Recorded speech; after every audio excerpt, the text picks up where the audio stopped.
વિસ્તાર વાવ તાલુકાના દીપાસરામાં ગેરકાયદે કોલ સેન્ટર ઝડપાયું હતું, જેના 16 આરોપીઓને ઝડપી પોલીસે કોર્ટમાં રજૂ કરવાની આખી કાર્યવાહી હાથ ધરી છે. અને અમદાવાદના સ્વપ્નિલ ઉર્ફે સેમ પટેલનું નામ ખુલતા તેની શોધખોળ હાથ ધરાઈ.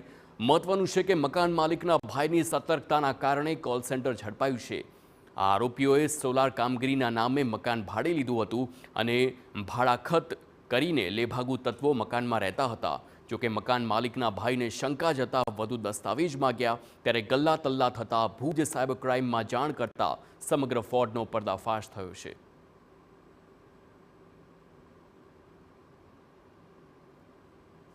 पंद्रह तारीखे એ લોકો આવ્યા જ છે ને આગળ એમને ભાડાકત નાના ભાઈએ કરેલું હતું. નાના ભાઈની આ જગ્યા છે.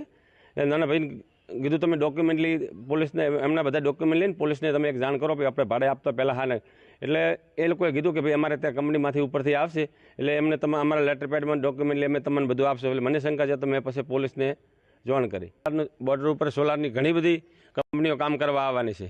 હું એટલું આ એક સંદેશ આપવા માગું છું કે તમે કોઈ બી તમારી પ્રોપર્ટી કે મિલકત આપતા પહેલાં તમે એની ડોક્યુમેન્ટ લખાઈ કરજો અને બધી તપાસ કરીને આપજો, કે નહીતર આવી ભયંકર પ્રશ્ન બની શકે એમ છે. ઉલ્લેખનીય છે કે મકાન ભાડે લેનારા તત્વોએ વાઈફાઈ કનેક્ટિવિટી માટે વિશેષ વ્યવસ્થા કરી હતી. એસી અને સીસીટીવી સહિતના ઇલેક્ટ્રોનિક ઉપકરણોથી મકાનને સજ્જ કરાયું હતું. સાયબર ક્રાઇમે શુક્રવારે તપાસનો ધમધમાટ બોલાવ્યો. 50 મોબાઈલ, 25 લેપટોપ સહિત કુલ 8.36 લાખનો આ મુદ્દામાલ કબજે કર્યો. આણંદ, અમદાવાદ સહિત કોલકાતા, મિઝોરામ, નાગાલેન્ડ, ઉત્તર પ્રદેશ અને હિમાચલ પ્રદેશના આરોપીઓ પણ ઝડપાયા છે. હાલ વાવના સરહદી વિસ્તારમાં સોલારની કામગીરી માટે મોટી સંખ્યામાં કંપનીઓ આવી રહી છે અને મકાન ભાડે લેવા તજવીજ પણ કરવામાં આવે છે. ત્યારે આ ઘટના લાલ બત્તી સમાન છે કે પૂરતી તપાસ અને ચકાસણી બાદ જ મકાન ભાડે આપવામાં આવે.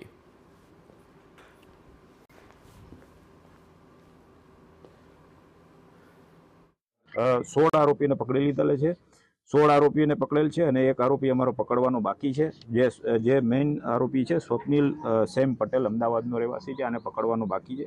આ બધા આરોપીઓ જે છે એ જે આપણે 7 સિસ્ટર કહેવાય કે જે આપણા પૂર્વના રાજ્યો છે, મિઝોરમ, મણિપુર, હિમાચલ પ્રદેશ, આ બાજુના રહેવાસી છે. અને આ બધા લોકો અહીંયા ભાડેથી મકાન રાખી અને આ આખું કોલ સેન્ટર ચલાવતા હતા.